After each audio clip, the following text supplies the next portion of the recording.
There is a country in Africa where it snows every winter, where the lowest point sits higher than Denver, and where an entire nation lives on a plateau so high the clouds drift below the parking lots.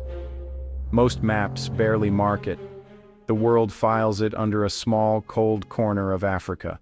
But the altitude that freezes this place is the same altitude that kept it free, proud, and unconquered for 200 years. This is a kingdom built in the sky. Lesotho is the only independent nation on Earth whose entire territory sits above 1,000 meters, and not 1 square inch of the country drops below it. The lowest point in all of Lesotho still sits at around 4,593 feet. That is higher than Denver, the city Americans call the Mile High City. People have a name for this place. They call it the Kingdom in the Sky. It is a description. This is Lesotho, home of the Basotho people, a sovereign kingdom sitting entirely inside the borders of another country, South Africa. Right now, in these very months, it is deep winter up on that plateau, snow against the doors while much of the world runs its summer. Wherever you are watching from, look out your window and picture it. A whole nation, living higher than the tallest peak in your state in a cold you would have to climb a mountain to find. Keep that image close because everything that follows grows out of it. Say the word Africa and, most people picture heat, endless sun, red desert, the kind of temperature that just shimmers off the sand. So, in Lesotho, it snows. Real snow. Thick enough to close mountain passes. And on the high plateau, the winter temperature can actually drop below 0 degrees Fahrenheit. How does a country this close to the equator get that cold? Well, it's not latitude, it's altitude. The whole country sits up among the clouds and, temperature falls the higher you go. Lesotho's snow season runs from June to August, the exact months of the northern hemisphere summer. That is because Lesotho sits below the equator in the southern hemisphere, where the seasons are flipped. And Lesotho is not the only place in Africa that gets snow. Morocco and Algeria get it too, up in the Atlas Mountains. What makes Lesotho singular is different. It is home to the only operating commercial ski resort in southern Africa, a Frisky, perched at around 10,570 feet. People ski in Africa, and this is one of the only places they can. The weather up here does not just get cold, it gets violent. The eastern highlands, the Melodi-Drakensberg range, record some of the densest lightning in the region. Satellite data from 2021 measured roughly 18 strikes per square kilometer every year, thrown off by storms that build against the terrain. At this altitude, the sky does not just chill you, it comes at you. If a snowfield in Africa just cracked an assumption you did not know you were carrying, you are not alone. So, I am curious. What is one thing you always assumed about Africa that turned out to be completely wrong? Drop it in the comments, seriously. Half the reason this channel exists is to trade those in. To reach parts of these highlands, you climb the Sani Pass, cresting at around 9,436 feet. It is actually one of the most dangerous mountain roads on the continent, a series of switchbacks that can just swallow vehicles whole. At the top sits the highest pub in Africa, where clouds roll across the parking lot while you order a drink at eye level with the weather. Pretty wild, right? In the high villages where roads do not reach at all, the Basotho pony is not just transport. It is a lifeline. Ponies carry children to school across passes a car could never climb. They carry the sick 30 miles to the nearest doctor. As one saying goes, a horse here is not a vehicle, it is a neighbor. The homes match the land. On the high plateau, families build with mud brick and thick stone walls. There's no modern insulation anywhere in sight.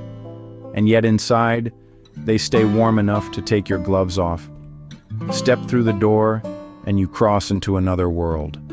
Outside, the wind cuts at freezing. Inside, the fire holds. Education reaches even up here, and honestly, reaching it is its own kind of feat. Primary school is free, but the mountain terrain is brutal. so only around 80% of children finish primary education, and the numbers fall sharply at higher levels. Many of those who do make it walk or ride a pony across a pass to get there. It's a commute measured not in minutes but in mountains. The altitude gives this country its identity. It also, some winters, turns on the people who live there. When the heavy snow comes, families in the remote highlands can be cut off for days at a time, sealed in by ice with no phone signal to call for help. The mountains that protect them also isolate them. Black ice glazes the mountain roads and stops ambulances from reaching the clinics. The government has to send graders and salt trucks just to reopen a single route to a village. Warnings go out through official channels, but the deepest villages have no electricity and no internet to receive them in time. The gap is not one of effort, it is one of distance. And distance up here multiplies every risk. There is an economic cost woven into the cold, too. Highland livelihoods lean on selling wool and mohair, and a bad winter can ruin the quality of the fleece, taking the year's income with it. The weather does not just threaten lives, it threatens the ledger the whole village lives by. But the story of the mountains is not only hardship, and the country has learned to answer them. In September of 2024, an out-of-season snowstorm trapped students from 2 schools on the road. Because of a disaster preparedness program funded by the European Union, the teachers knew the evacuation procedure immediately and moved the children to shelter. Then the National Disaster Management Authority and the Red Cross brought blankets and food and waited out the road. The sky can, still turn. These days, more often, someone is ready when it does. It's a treasure. Here is where the whole story turned. Ask a Basotho elder about the snow and you may not hear about danger at all. Many will tell you that snow is not a disaster to be survived. It is a blessing to be received. In a country this dry for much of the year, water falling from the sky in any form is a gift. For the children, a snow day means much the same thing it means anywhere. Not quite an official holiday, but close enough. It's the kind of morning where the classroom empties out and the hillside fills up. Some things are universal, even at 11,000 feet. And then there is the money. On a winter weekend, the resort draws somewhere between 1,000 and 1,500 visitors a day. For many Africans, seeing snow for the first time is a once-in-a-lifetime experience, and they come up the pass just to touch it. Afriski earns more than 85% of its entire annual revenue in the 3 winter months of June, July, and August. And, it supports over 150 seasonal jobs. An entire small economy grows every winter around the one thing other places would call a catastrophe. The Basotho looked at falling snow and saw falling silver. To understand this nation's pride, you have to go back to a single mountain and a single king. In the early 1820s, Southern Africa was tearing itself apart in a period of, upheaval the Sotho remember as the Lifakane, and scattered clans were being crushed and displaced. One leader, Moshoshu I, made a decision that would define a people. He climbed. He took a flat-topped mountain fortress called Thaba Bosiu and gathered the broken Sotho groups to him on its heights. It rises around 1,804 meters, ringed by cliffs about 120 meters tall. With a summit of roughly 2 square kilometers, it holds grazing land and at least 6 springs, enough to outlast any siege. Only 6 narrow passes lead to the top, each one easy to hold and, honestly, deadly to climb. But Thaba Bosu was never only a fort. Archaeologists have found signs of human life there stretching back to the Middle Stone Age, along with sand rock paintings. There's this unbroken thread of culture, really, from prehistory to the present. Locals still tell it another way, spoken as legend. The mountain, they say, grows larger at night so that attackers who came in darkness lost their way on its slopes. For more than 50 years, Thaba Bosu never fell. Moshoshu defeated the British in 1851 and again in 1852. He turned back the Boer in 1858. In one siege in 1865, a force of some 6,000 Boer soldiers under a commander named Lau Wepener threw themselves at the mountain and, well, were pushed back down. Wepener was the only enemy who ever reached the summit before he was killed, and the path where he fell carries his name to this day. And the mountain did more than hold ground, it forged a people. Today, around 99.7% of Lesotho's population belongs to the same Sotho group, making it one of the most ethnically unified nations on Earth. The language itself, Sesotho, was the tool Moshoshu used to weld scattered clans into a single nation on top of that mountain. He did not just win a war, he built a people who would refuse to be anything but themselves. A mountain that never fell, and a nation forged on top of it. If that story hit the way it hits you, take 1 second to like this video and send it to someone who thinks they already know Africa.